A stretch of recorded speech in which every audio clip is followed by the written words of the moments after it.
세 번째 사순절 새벽기도에 오신 여러분들 주님의 이름으로 축복합니다. 명절 뒤끝이어서 잘 드시고 힘이 나기도 하지만 바쁘기도 하고 이렇게 저렇게 시간에 여러분 피곤하시기도 할 텐데 새벽에 힘써 나오셔서 감사하고, 내일 새벽에는 오늘 저녁에 우리가 심야 기도회 가지기 때문에 사순절 새벽 기도회로는 내일 이렇게 이 자리에서 모이지 않고 저 중예배실에서 오실 수 있는 분들 그냥 일반 새벽 기도회로 모이겠고, 주일날 다시 우리가 이어지겠고, 그렇게 하는 까닭은 사순절 새벽 기도회가 중요하지만 또 우리가 금요일날 심야 기도회 하는데 우리가 좀 더 힘을 쏟기 위해서 그런 뜻도 있으니까, 내일 새벽에 이렇게 오시는 여러분들은 오늘 저녁에 오셔서 하시고, 또 그래도 가능한 분들은 토요일날 오시면 좋지만 토요일날 아침에 올까 금요일날 밤에 올까 이렇게 선택하시는 분들이면 금요일 저녁에 오시는 것도 좋지 않을까 생각을 합니다. 금년의 사순절 새벽기도회에 우리가 말씀으로 살리라, 사람이 떡으로만 사는 것 아니라 하나님의 말씀으로 산다 하는 주제를 가지고 성경을 한 권 한 권 우리가 조명해 나갑니다. 첫날 저는 하나님의 말씀이라고 하는, 우리가 가지고 있는 이 하나님의 말씀 성경이라고 하는 것, 이것이 이 세상의 그 어떤 것보다 우리 믿음을 가진 사람은 말할 것도 없고, 그렇지 않은 사람에게 있어서도 이 세상에 오로지 한 권 우리들이 택해야 될 진리의 책이 있다고 하면 하나님의 말씀인 성경이 아니겠느냐. 그리고 이 하나님의 말씀은 우리에게 구원을 주고 살리는 말씀, 생명의 말씀이다. 그런 성경 전체를 여러분에게 말씀을 드리면서, 이 성경은 하루아침에 된 글이 아니다. 시간적으로도 지금부터도 아주 오래전에, 그리고 그 오래전에서부터 또 언젠가까지 건 천수백 년을 거쳐서 만들어진 책이고, 그리고 이 책의 저자는 수십 명의 사람들이고, 그리고 그들을 붙들어 사용하신 것은 성령께서, 하나님의 영이 그 시대를 따라서, 시절을 따라서 감동으로 주신 말씀이다. 그래서 우리가 성경을 읽을 때에는 두 가지의 기본적인 자세가 있어야 하는데, 하나는 믿음으로 읽어야 하는 것이죠. 이걸 이성으로 읽거나 또는 경험으로 읽거나 또는 어떤 다른 것으로 내가 여기서 읽어가지고 뭘 어떻게 해야 되겠다 하는 그런 게 아니라 신앙, 믿음으로 읽지 않으면 안 되고, 그 말은 믿음으로 읽는다는 이야기, 바로 그것은 우리가 이것을 하나님의 말씀으로 읽겠다 그 얘기죠. 또 하나의 자세는 하나님의 말씀 앞에서 우리는 겸손하게 무릎을 꿇는 그런 겸손함으로 이 말씀을 대해야지, 이것을 통해서 우리가 분석하고 뭘 재고 우리의 어떤 것들을 주입하려고 하고 가감하려고 하고 이렇게 해서는 이 하나님의 말씀이 아니라 사람의 지식, 사람의 문화, 사람의 철학, 이렇게 다른 책은 그렇게 접근하지만 이 책은 우리가 무릎을 꿇는 심정으로 주님 말씀하소서 듣겠습니다 하는 마음으로 겸손함을 가지고 그 앞에 엎드려서 들으려고 하는 자세, 이거로 읽어야 한다. 그렇게 읽고자 하는 데에 하나님의 영이 우리를 움직이셔서 성령을 통해서 우리가 이 말씀을 읽게 되어지는데, 그래서 믿음과 겸손함을 가지고 읽으면서 그때 성령이 우리에게 역사하셔서 성령의 감동으로 된 말씀이기에 우리가 성령의 감동을 받고 그 성령으로 이 성경을 읽을 때 우리가 여기에서 정말 하나님의 생명의 말씀을 얻게 된다. 어제는 창세기의 말씀을 살폈습니다. 창세기 그러면 우리가 얼른 떠오르는 것이 하나님이 세상을 창조하신 이야기지. 그리고 그 창조 가운데도 우리를 창조하셨다, 인간을 창조하신 이야기, 인간 창조의 특별한 의미가 무엇일까 창세기가 우리에게 가르쳐 줍니다. 그래서 창조의 신앙, 하나님이 우리를 만드셨어, 하나님이 이 세상을 지으신 창조주이셔 하는 이 신앙이 기독교 신앙의 출발점입니다. 하나님이 우리를 지으셨다. 우리는 하나님의 지음받은 존재다. 여기엔 많은 것들을 포함하는데, 그래서 하나님이 우리의 주인이시기도 하고 하나님이 우리를 잘 아시기도 하고 우리는 만들어진 존재이기 때문에 만드신 자 앞에서 우리는 그의 절대 주권을 인정해야 되고, 여기서 무수히 많은 신학적인 중요한 교리들이 거기서 나오게 됩니다. 우리는 하나님 지음받은 존재야. 하나님이 우리를 지으셨지. 하나님이 우리의 주인이시지. 그러면서 하나님이 우리를 지으실 때 특별하게 하나님의 형상을 따라 지으셨다. 그러므로 우리는 진흙으로 지음을 받은 보잘것없고 연약하고 깨어지고 부서지기 쉬운 존재이지만, 그러나 그 속에 하나님이 아주 놀라운 은총을 부어주셨는데 우리의 형상을 따라 저들을 짓자. 그래서 우리 속에는 하나님의 형상이 우리에게 담겨 있고, 그것이 인간의 위대함이고, 그것이 인간이 피조물 가운데서 다른 특별한 차이점이다. 고귀함과 소중함이 거기에 있다. 그러나 창조의 신앙 가운데서 우리는 하나님과 인간은 같은 존재가 아니다. 하나님과 인간은 류가 다르고 차원이 달라. 그런 하나님은 하나님, 우리는 우리로서, 그게 바로 인간이 우리 자신을 잘 깨닫는 그런 진리이다. 그런데 그 하나님의 지음을 받은 인간이 죄를 범했다, 타락했다. 창세기에서 지음받은 창조의 이야기와 더불어 그건 하나님의 은혜였는데 인간의 타락, 인간의 범죄의 이야기. 그래서 창세기 3장에서부터 벌써 인간의 죄의 이야기가 시작이 됩니다. 그래서 죄와 은혜, 창세기에서 우리는 죄와 은혜를 보게 됩니다. 그래서 그 죄 가운데 있는 인간을 구원하시려고 하나님이 어떻게 하시는가? 심판도 행하시고, 그래서 에덴 동산에 쫓아내기도 하시고 홍수를 일으키시기도 하고, 근데 인간은 계속해서 하나님께 도전하고 하나님께 죄를 짓는 이야기가 창세기에 나타나죠. 그리고는 하나님께서 그렇게 구원하는 하나의 방법으로 뜨신 게 무언가, 어떤 한 사람을 택하여 구원의 민족을 이루셨고, 그게 하나님의 백성 이스라엘이고, 그 이스라엘을 시작하실 때 택함을 받은 자가 아브라함이고, 인간의 처음 조상은 아담이지만 또 하나의 우리가 기억해야 될 우리의 영적인 조상 아브라함을 하나님이 택하셔서 그 아브라함을 통해 구원하는, 이스라엘을 구원하기도 하지만 세상의 모든 민족을 구원할 구원의 백성을 만드시는데, 그게 바로 아브라함의 후손이 되는 이스라엘이다. 그래서 이스라엘의 태동의 이야기를 창세기에서 봅니다. 그때 그 태동되어지는 이스라엘을 형성해가는 중요한 족장들이 나타나게 되는데, 중요한 조상들이 있지요. 그 사람들을 우리가 4사람쯤 꼽습니다. 아브라함, 이삭, 야곱, 그리고 요셉으로 이어지는 이 4사람의 이야기가 창세기 50장을 이루고 있습니다. 오늘 출애굽기의 말씀인데, 출애굽기는 바로 그렇게 해서 이루어진 이스라엘 백성이, 그렇게 해서 만들어진 히브리 백성이 애굽으로 내려가게 되죠.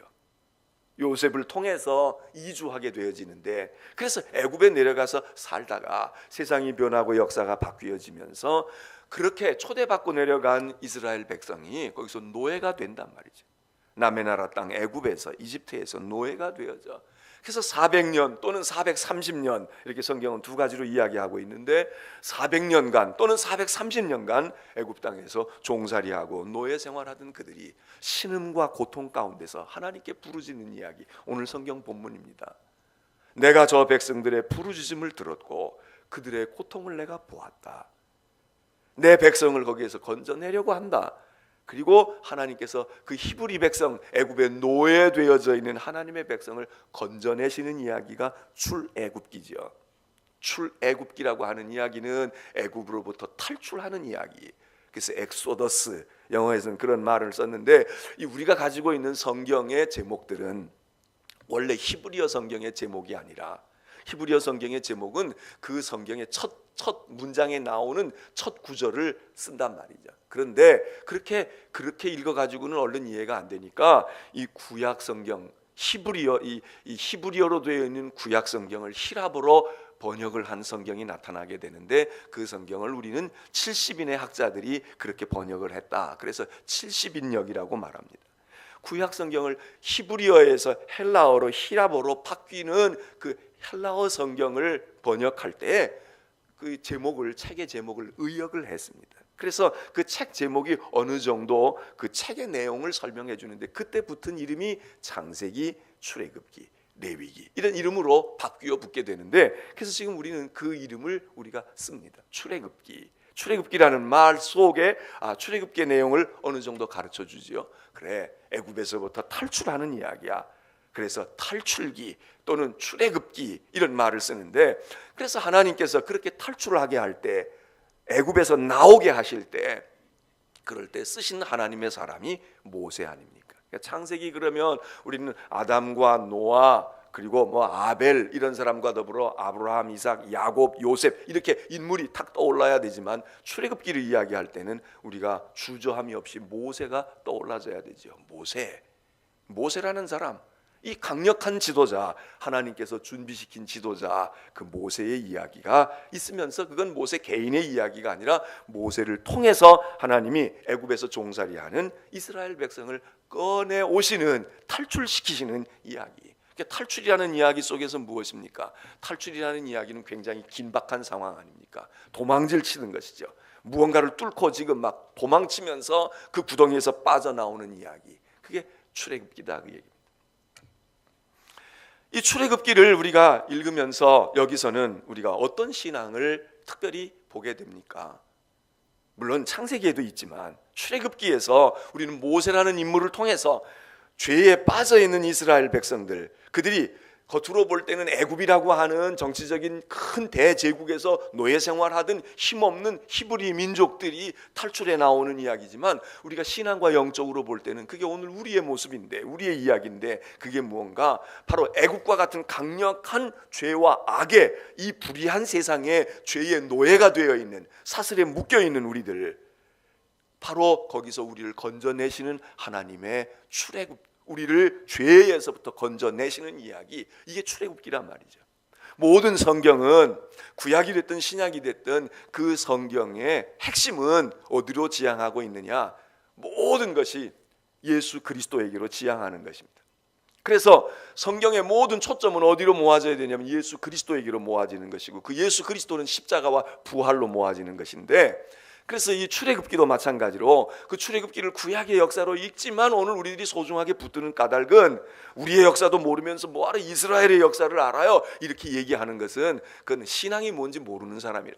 우리는 출애굽기 이스라엘의 역사, 모세의 이야기로 읽는 것이 아니라 우리를 구원할 자. 그래서 모세 가운데서 우리는 신약을 알면 희미한 예수 그리스도의 흔적을 발견하게 되는 것이고, 그리고 이스라엘 백성들이 애굽에서 고난을 겪고 광야에 나와가지고 생활하는 그 모습 가운데서 오늘 우리의 영적인 모습을 본다, 그 얘기죠. 우리의 모습을 보는 거예요. 죄에서 우리가 어떻게 벗어날 수 있으며, 그리고 그렇게 죄의 사슬을 끊고 나온 우리들이 이 세상을 살아가는 이 믿음의 이야기, 우리의 인생의 이야기는 곧 무슨 이야기냐? 이스라엘의 광야 이야기가 같단 말이죠. 출애굽기는 애굽에서 종살이하고 있던 사람들을 끄집어내는 그 극적인 이야기, 10가지 재앙으로부터 되어지는, 그래서 마지막 10번째 재앙, 유월절에 절기를 지키면서 어린 양을 희생시키는 이야기가 이제 클라이막스인데, 그 정점을 통해서 우리는 예수 그리스도의 십자가에서 죽으신 하나님의 어린 양, 요한이 요한복음에서 하나님의 어린 양, 세상 죄를 지고 가는 하나님의 어린 양을 보아라. 우리는 히브리 사람들의 애굽에서 유월절 애굽을 탈출하기 직전 바로 전날 양을 무참히 잡아서 그 피를 문인방과 문설주에 바르고 그 고기를 급히 먹고, 그리고선 애굽을 도망질쳐 나오는, 죄의 사슬을 끊고 나오는 그들의 모습 속에서 우리는 그들만 보는 게 아니라 그 속에 예수 그리스도의 십자가의 사건이 어떻게 일어날 것인가, 그리고 그의 피가 우리의 문인방과 문설주를 발라서 심판의 사자, 죽음의 사자, 죄의 값인 사망의 사자가 어떻게 우리를 넘어가는, 유월하는 패스오버가 되어지는 그런 일을 경험하는가, 그게 이 출애굽기의 이야기다 말이죠. 그래서 출애굽기 속에서는 우리는 우리를 죄에서 건지시는 하나님, 구원의 주, 우리를 죄에서 해방시키시는 해방자 하나님, 이 하나님을 더욱 선명하게 보게 되는 것입니다. 창세기에도 물론 하나님이 우리를 구원하시죠. 죄에서 우리를 구원하시지. 그러나 창세기 속에서 강력하게 부각되어지는 건 하나님이 우리를 지으신 하나님, 우리를 만드신 하나님, 창조의 하나님, 무에서 유를 만드신 하나님, 혼돈과 어둠과 무질서에서 질서를 만드시고 체제를 잡아가시는 하나님, 이 만유의 주가 되시는 하나님을 만난다면 출애굽기에서 우리는 고통과 신음과 죄, 바로 그 우리의 고통이나 신음이나 불행은 죄 때문인 것인데, 출애굽기에서는 애굽의 바로로 상징이 되어지지만 오늘 우리의 삶에서는 우리의 애굽의 바로가 누구겠습니까? 죄와 사단이고 마귀이지. 거기서부터 우리를 어떻게 건져내시는가? 극적으로 우리를 건져내시는데 바로 그 구원의 하나님. 그래서 출애굽기 20장에서는 내가 이제 너희에게 10계명을 주는데, 10가지의 계명을 주는데 나 여호와가 누구이냐? 애굽에서 종살이하고 있던 너희를, 노예살이하고 있던 너희를 건져낸 여호와가 아니냐? 하나님을 그렇게 당신을 지칭하시는 거예요. 내가 너희를 구원한 여호와니라. 오늘 여기서 우리는 기독교 신앙의 아주 중요한 두 번째 하나님 신앙이 생겨지게 되죠. 구원의 하나님, 우리를 죄에서 건지신 하나님, 해방하신 하나님. 창조의 하나님, 창조신앙과 이 구원의 신앙이라고 하는 이 중요한 두 가지의 기둥이 창세기와 출애굽기 속에서 우리에게 확고하게 자리를 잡지 않으면 안 됩니다. 그래서 여기 모세의 이야기를 통해서 되어지지만, 앞부분은 모세가 어떻게 태어났는지, 그 모세가 어떻게 성장하고 왜 모세가 하나님의 부르심을 받게 되어지는지 이야기가 나오고, 그리고 모세가 애굽으로 되돌아가서 그들을 건져내는 이야기가 나오고요. 그리고 출애굽기 40장 가운데 후반부 20장은 광야의 이야기가 아니라 그거는 성막을 짓는 이야기입니다. 하나님께서 이스라엘 백성을 건져내시고, 그리고 그 건져내시면서 하나님께서 광야를 떠도는 인생들에게 내가 너와 함께하마, 그리고 말씀하시는 그 하나님이 우리와 함께 하시는 걸 어떻게 알겠습니까? 그럴 때 내가 거기 거하마, 그 거기 거하마, 그게 뭐예요? 그게 장막입니다. 그게 텐트예요. 하나님의 성전이라고. 이 성전의 오늘의 교회의 원형, 원조가 어디냐? 광야에서 하나님께서 모세에게 계시해 주신 대로 가서 성막을 짓습니다. 그리고 텐트를 지고 하나님의 교회를, 텐트로 만든 교회를 지고 다니면서 여기 가든 저기 가든 먼저 그걸 설정해 놓고, 그리고 그 주위에 텐트 치고, 또 이동할 때는 하나님의 텐트가 먼저 거두어져서 앞서서 가시면 가고 머물면 서고, 이 하나님의 성막을 허락해 주십니다. 그러니까 출애굽기는 모세가 10계명 받은 것만이 아니라 그 10계명의 잔잔한 가지가 되어져 있는 율법을 받게 됩니다. 그 율법 가운데 중요한 것이 성막을 짓는 것입니다. 이렇게 내가 가르쳐 준 대로 지어라.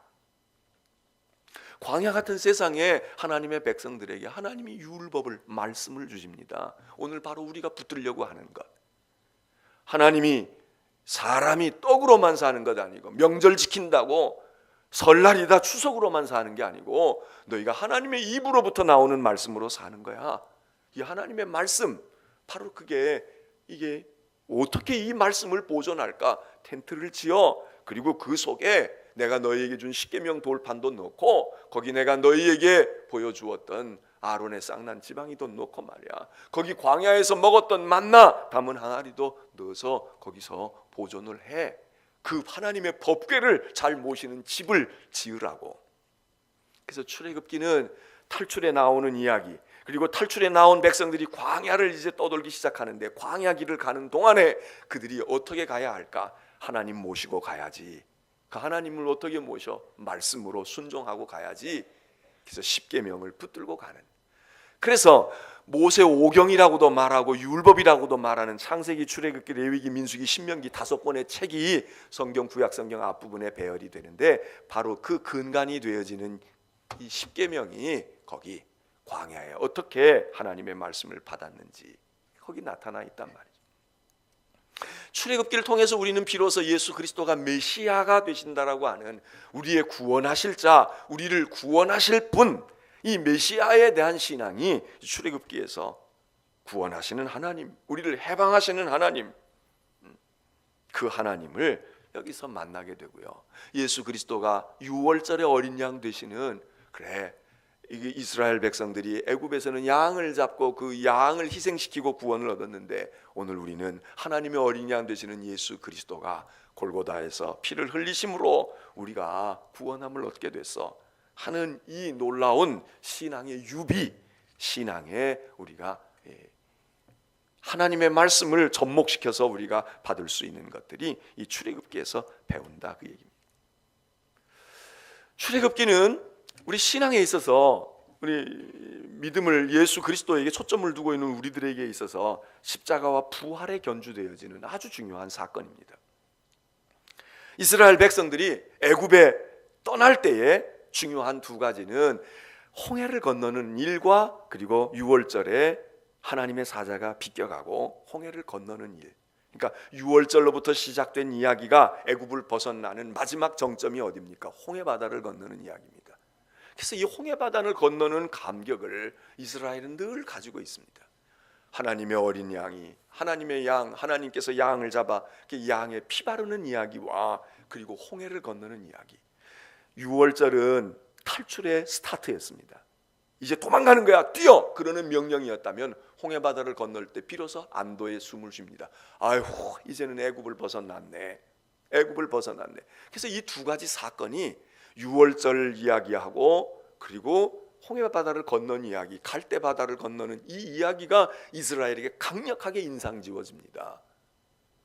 잊어버릴 수가 없는 사건. 이건 수천 년이 지나도 잊을 수가 없는 사건이. 오늘 우리에게 있어서 이 사건이 무엇입니까? 이게 바로 그리스도의 십자가의 사건이. 그리고 이스라엘이 광야로 오면서 또 하나의 결정적인 사건이 나타나는데, 그거는 이스라엘 백성이 시내산에 머물러서 호렙산에 가서 거기서 하나님으로부터 율법을 모세를 통해 받는, 십계명을 받는 이야기입니다. 이스라엘이 할례를 받은 백성인과 더불어 우리는 하나님의 말씀을 받은 백성이야. 하나님의 말씀을 받은 백성이야. 이거 얼마나 귀한 건지 모릅니다. 성경이 이야기를 해요. 도대체 이 세상 어느 나라가 하나님으로부터 말씀을 받은 민족이 있으면 나와보라고 해. 너희 말고 그런 민족이 있으면 나와보라고 해. 이스라엘 사람들이 시온이 되는 시오니즘, 시온의 백성이 되어지는 아주 중요한 하나님의 말씀을 받았다. 하나님의 말씀을 받았다. 그래서 홍해바다를 건너고 유월절에 양을 통해서 구원함을 얻고 홍해바다를 건넌 이스라엘 백성이 광야에 와서 하나님께서부터 말씀을 받은, 이게 출애굽기에 담겨 있어요. 오늘 우리는 바로 출애굽기에서 이거를 배우는 겁니다. 십계명의 사건, 이스라엘이 하나님의 법을 받으러 들어가는 이 사건. 어제 저희 부모님이 잠깐 올라왔다 가셨어요. 식사를 마치시고 그리고 할 얘기가 있다고 그러시는 거예요. 그래서 저희가 이제 이렇게 앉았더니 말씀하시는 게, 이게 암만 해도 말이지, 얼마 전에 편찮으셨대요. 근데 알리지도 않으신 거야. 병원에 입원도 하고 그러셨는데 저한테도 알리지도 아니하고, 제 동생 장로는 또 마침 성지순례 나간다고 나가 있는 사이에 아무도 몰랐는데, 우리 조카 아이들이 말이죠, 할아버지 댁에 좀 드나드니까 걔네들에게만 얘기하고, 야, 엄마 아빠한테도 얘기하지 마라. 성지순례 가 있는데 말이야. 이거 몰 수도 없고 안 올 수도 없고, 또 큰 아빠한테도 얘기하지 말아라. 그래놓고 다 해놓고 그 후에 제가 전화를 드렸더니, 이렇게 저렇게 돼서 사실 병원에 갔다가 오셨다고, 그런 일이 있었는데, 근데 말씀하시는 거예요. 그러면서 이렇게 했으면 좋겠다. 앞만 봐도 이제는 이제 때가 가까워오고 있는 것 같다, 이 얘기시죠. 때가 가까워오고 있는 것 같아. 그러니까 이건 이렇게 몇 가지 이야기를 하셔요. 하나님께서 백성들에게 말씀을 하신다는 게 꼭 유언의 얘기는 아니지만 말씀을 하신다는 게 이게 보통 일이냐 이거예요. 우리가 출애굽기를 통해서 말씀을 받습니다. 십계명, 그러면 물론 다른 율법서에서도 십계명이 나오긴 하지만 우리가 이 말씀을 들을 때에 그래, 여기야, 광야에서 이런 거야, 그렇게 말씀을 붙들 수 있는 데가 출애굽기거든요. 우리는 출애굽기에서 인류의 최대의 사건의 원형을 봅니다. 그거는 유월절의 어린 양과 홍해를 건너 시내산에서 하나님의 말씀을 붙드는 사건. 이게 나중에 예수 그리스도가 오셔서 이 모든 일들을 예수 그리스도를 통해서 우리가 이루게 되는데, 보게 되는데, 그 전형, 그 구약적인 모형을 거기서 봅니다. 그래서 신학을 공부하는 사람에게 있어서는 이 시내산 전승이라고 하는 것, 시내산에 있었던 사건과 홍해바다의 전승, 이게 구약의 키포인트입니다. 구약의 아주 핵심의 사건이고 신약의 십자가의 사건과 거의 맞물려가는, 같이 쌍을 이루는 구약의 대표적인 사건이 어디 있는가? 출애굽기 속에 나타납니다. 오늘 이 새벽에 오신 여러분들, 우리는 신앙에 큰 기둥들을 세우고 거기다가 기둥을 세우고 석가래를 걸고 그리고 뭘 창문도 달고 하는 것처럼 이 믿음의 큰 지주들을 잘 세워가지 아니하면, 그러면 집을 잘 짓는 것 같지만 견뎌내지 못하거든요. 오늘 제가 창세기와 출애굽기에서 신앙의 중요한 두 가지를 말씀을 드렸습니다. 창조의 신앙과 구원의 신앙. 하나님은 창조주요, 하나님은 우리를 구원하시는 분이다. 하나님은 우리를 어떻게 창조하셨나, 어떻게 구원하셨나, 간략적인 것이지만 계략적인 것을 말씀을 드렸습니다. 오늘 우리는 이 신앙의 두 기둥을 붙들고 그 다음에 이어서 가야 됩니다. 광야의 세상을 살아가야 된다고. 여러분이 어제 먹은 음식은 암만 맛있어도 벌써 이미 다 소화되고 더 이상 우리를 지탱하지 못해요. 우리는 날마다 먹어야 합니다. 날마다 들어야 돼. 그 음식으로는 구원이 없습니다. 하나님의 말씀으로 사시는 것을 믿으시길 바랍니다.